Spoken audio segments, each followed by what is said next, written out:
Vamos falar agora um pouquinho sobre o nosso software, o QGIS, né? O QGIS é um software livre, o nome inicial dele era QuantumGIS, por isso do Q, né? E aí eles acabaram tirando esse Quantum e ficou somente abreviado aí QGIS. Tá? É um software livre, a gente não precisa pagar nada por ele. Software livre, como vocês sabem, o código-fonte dele é liberado e todos podem trabalhar no desenvolvimento do software. Então existe uma comunidade trabalhando aí no desenvolvimento do software. E lógico, pessoas que querem ser meros usuários, né? Elas podem trabalhar como meros usuários, sem problema nenhum, de forma gratuita, tá certo? É um software de SIG e ele foi desenvolvido em C++, tá? A interface gráfica dele, quase toda ela desenvolvida aí na IDE Qt. No início, né, foi em 2002 que ele começou e a primeira versão foi lançada em 2009. É um dos principais softwares livres para utilização em SIG. Existe um outro, né, o GVSIG, por exemplo. A interface dele é bastante amigável. Algumas ferramentas às vezes ficam um pouco escondidas, mas atualmente o software está realmente muito amigável e é muito intuitivo. Uma vez que você sabe operar qualquer software de SIG, você opera esse software com muita tranquilidade. Tá? Então o QGIS ele provê uma integração com outros pacotes, né, de SIG, lógico, softwares livres também, incluindo, por exemplo, PostGIS, o GRASS, né, o Map Server. A gente pode desenvolver plugins, né, escrito aí em Python ou em C++. Você pode desenvolver também scripts em Python dentro do próprio QGIS.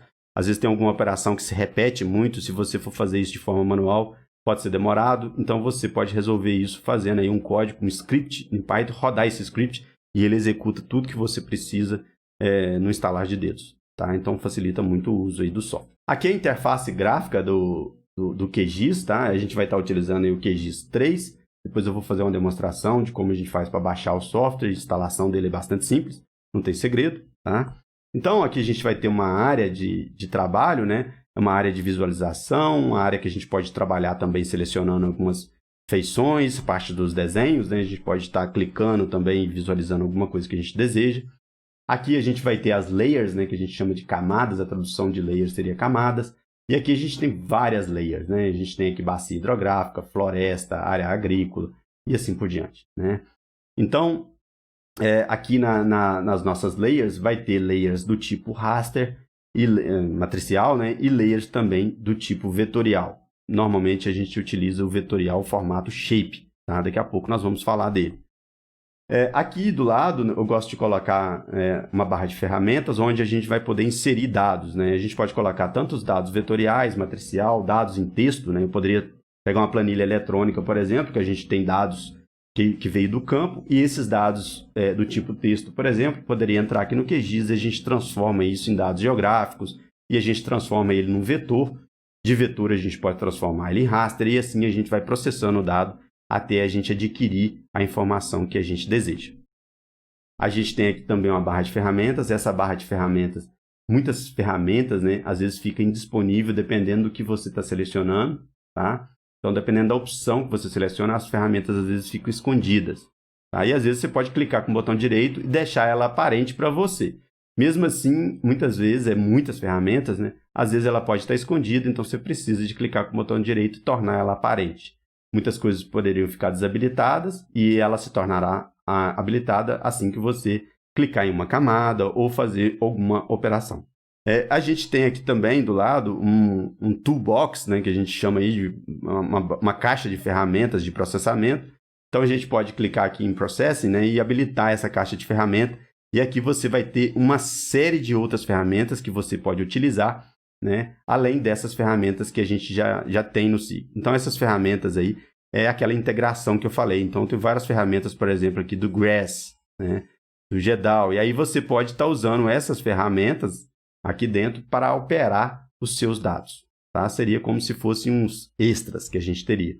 Além disso, a gente tem aqui alguns plugins, né? Se você clicar aqui, você pode instalar plugins desenvolvidos por outras pessoas e que vai executar uma determinada tarefa que você talvez demoraria muito tempo ou seria praticamente impossível fazer na mão. Tá? Então, o plugin poderia ajudar muito a resolver esses problemas. Então, a gente vai ter aqui as layers, né, que a gente chama de camadas, em camadas vetoriais. Então, o formato mais comum que a gente tem de camadas vetoriais é o que a gente chama de shapefile. Então, todo mundo que está começando a trabalhar com SIG entende aí o shapefile e sabe o que é um shapefile. Então, o shapefile é um formato vetorial, tá? E normalmente muito utilizado aí em softwares de SIG. Também, né, para quem trabalha com o Google Earth, né, utiliza aí o KML. Então, o KML é uma informação que a gente normalmente abre lá no Google Earth, né? Então, um formato vetorial também. Quem trabalha com AutoCAD, né, gosta de utilizar às vezes o DXF. DXF é um formato que você pode salvar o seu arquivo AutoCAD e importar ele para dentro do SIG. No entanto, conforme eu te falei, né, se você fizer um desenho que tenha linhas, polígonos, pontos, tudo num desenho só, e você quiser importar isso para dentro do QGIS, isso aí normalmente vai ser explodido em 3 camadas diferentes, uma do tipo ponto, uma do tipo linha e uma do tipo polígono. Então ele vai separar cada um desses formatos, transformando isso num shape, né? Você vai transformar isso num shape e ele vai fazer cada shape com um elemento geográfico diferente. Vamos falar um pouquinho mais do shapefile, né? Então a gente vai ter uma extensão em .shp, é esse formato que a gente está interessado, tá? E muitas operações, né, que a gente vai realizar no SIG, normalmente a gente vai precisar de ter o formato do nosso arquivo em shapefile, né? Então, se você importa um arquivo, por exemplo, texto, e teria várias linhas, né, vários pontos, coisa do tipo, a gente vai pegar esses pontos, né, e transformar esses pontos, às vezes, em linhas ou pontos em pontos mesmo, ou em polígonos, e depois a gente vai exportar isso como um shapefile. Eu vou criar um shapefile a partir daquele arquivo texto, e aí sim a gente vai realizar as operações que a gente precisa realizar. Tá? Então, a primeira coisa que a gente faz normalmente quando a gente tem um arquivo texto, que a gente importa para dentro do QGIS, é transformar ele num formato shapefile. Então, o formato shapefile, na verdade, é um arquivo com .shp, só que na hora que você abre esse arquivo, ele busca vários outros, né? Ele vai atrás de vários outros. Então, ele vai atrás de um outro DBF, por exemplo, .dbf, .prj, né? E assim por diante, tá? No mínimo 3. O DBF é o banco de dados, tá certo? Esse PRJ, normalmente é a projeção, o sistema de projeção. A gente vai ter outro onde vai ser armazenado aí os dados de elementos geográficos e assim por diante. O QGIS, se eu não me engano, ele tem 5 arquivos diferentes. Quando você cria um arquivo shapefile, ele cria outros 5 com o mesmo nome. Tá? Normalmente vai ser o mesmo nome. Então, quando eu criei esse, automaticamente ele cria os outros. Então, ele foi desenvolvido, né, e regulamentado, esse formato shapefile, pelas ESRI, né, que é a dona e do ArcGIS, no software comercial, e com toda a especificação aberta para compartilhar entre softwares de SIG mesmo.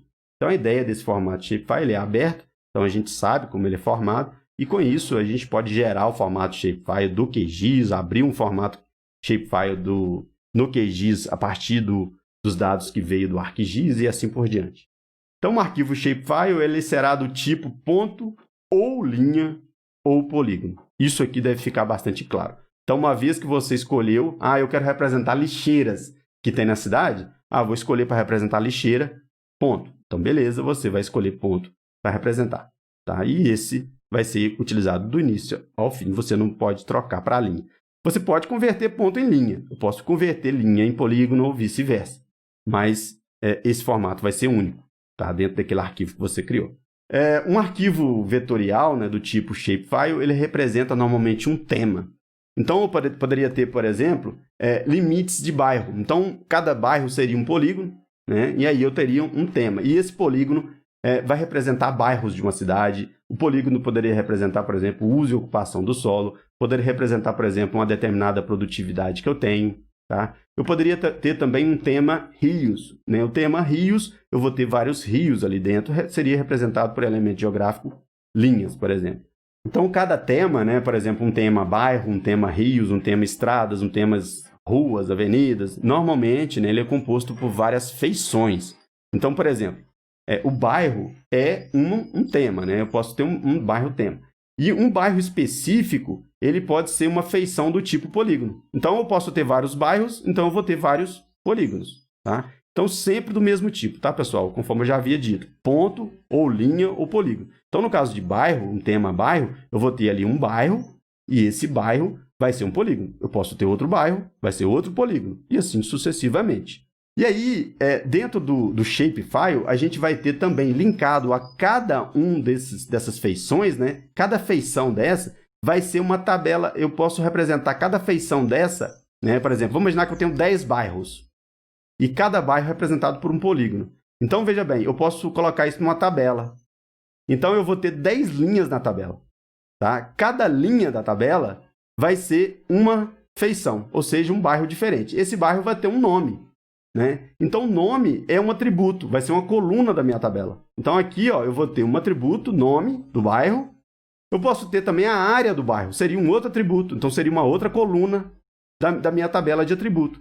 Então, veja, os registros serão as linhas. Onde eu tenho 10 bairros, teria uma tabela com 10 linhas. Se eu tenho um atributo nome, então eu vou ter uma coluna com um nome, atributo nome do bairro. Eu poderia ter um outro atributo que seria área do bairro. Eu poderia ter, por exemplo, um outro atributo que seria preservação do bairro. Eu poderia preservação ambiental do bairro, ou nível de educação ambiental, ou renda do bairro, renda per capita do bairro, e assim sucessivamente. Eu poderia ter várias colunas. Cada coluna dessa é o que a gente chama de atributo. Tá? Então, veja, eu posso representar as feições numa tabela, e isso, graficamente, na minha visual, estaria representado lá a posição do meu bairro, o tamanho do bairro, o formato do bairro e assim por diante. Tá? Então, cada feição é registrada como uma linha da tabela. E cada linha tem várias colunas, que são os atributos de cada bairro. Nome, área, população, nível de educação ambiental, renda per capita e assim por diante.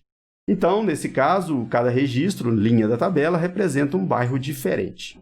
Então, um arquivo shapefile poderá ser modificado, editado e construído do zero. A gente pode construir isso aqui do zero.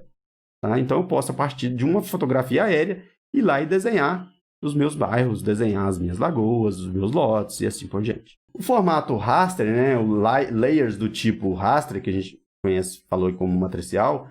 Então, a gente tem alguns formatos usuais. Se você baixar, por exemplo, uma imagem de satélite, né, ou utilizar uma imagem de uma câmera fotográfica feita aí por um balão, ou por um drone, ou por uma aeronave qualquer, normalmente a gente vai utilizar um formato GeoTIFF, né? Ou você poderia ter esse formato também no formato BMP ou JPEG. Tá? Normalmente, uma imagem de satélite vai vir nesse formato, GeoTIFF. Tá? Então, esses arquivos eles podem ser imagens simples, né? Por exemplo, uma fotografia aérea. Então, muitas vezes, precisamos alocar essa imagem no espaço geográfico. Então, se for uma fotografia aérea, você simplesmente fez uma foto. No entanto, eu preciso de colocar essa foto no mundo, dentro daquele sistema de referência que a gente falou. Né? Então, eu preciso de um dado no sistema de projeção.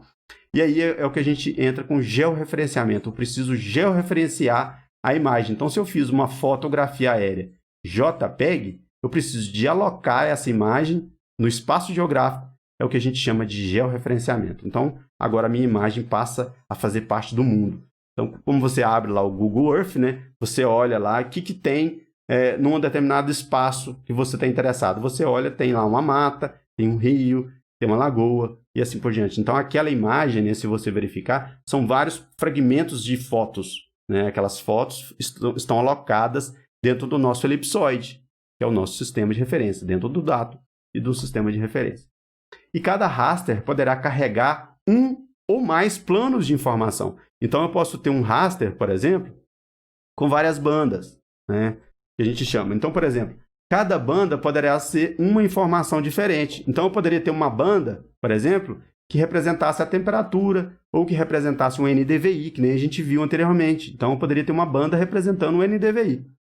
Então, uma fotografia, normalmente, eu vou ter 3 bandas. Eu vou ter o R, que seria o red, né, o vermelho, o G, que seria o green, o verde, e o blue, que seria o azul, representando uma banda azul. Então, a junção dessas 3 bandas me faz ver a cor verdadeira que é modelada no computador. Então, quando você tem uma fotografia ali, naquela fotografia, eu tenho 3 bandas ali. Tá? Às vezes, quando a gente baixa esses dados do satélite, a gente baixa esses dados com bandas separadas. E aí, às vezes, a gente precisa de visualizar isso, e para visualizar, a gente pode juntar essas 3 num raster só, né? Ou eu posso simplesmente pedir para visualizar cada uma de forma separada, cada uma numa banda. E aí eu falo para ele quem que é o R, quem que é o G, quem que é o B, e aí o SIG modela isso e mostra para a gente na cor verdadeira. Tá? Eu posso ver, por exemplo, a banda do infravermelho, posso ver a elevação, posso ver a temperatura, e aí a gente pode escolher uma cor para representar isso. Normalmente, se eu quero visualizar um infravermelho, né, ele não tem uma cor verdadeira, né? Eu não visualizo o infravermelho. Então, eu preciso aí de uma escala, tá? Uma escala de cores para ele representar isso. A gente chama isso de falsa cor. Então, a elevação. A gente não vê a elevação como uma cor, né? Mas se eu quiser enxergar isso como cores diferentes, eu posso falar para o QGIS. Representa essa elevação para mim numa falsa cor que vai do vermelho até o azul. Então, ele vai pegar o vermelho, cores, elevação mais baixa, e o azul, elevação mais alta. Então, ele representa isso na forma de cores. O mesmo vale para a temperatura. Ok, pessoal, esses aí foram os conceitos básicos para a gente poder começar a trabalhar com QGIS, né? Então, ficamos por aqui e até uma próxima videoaula. Um abraço a todos!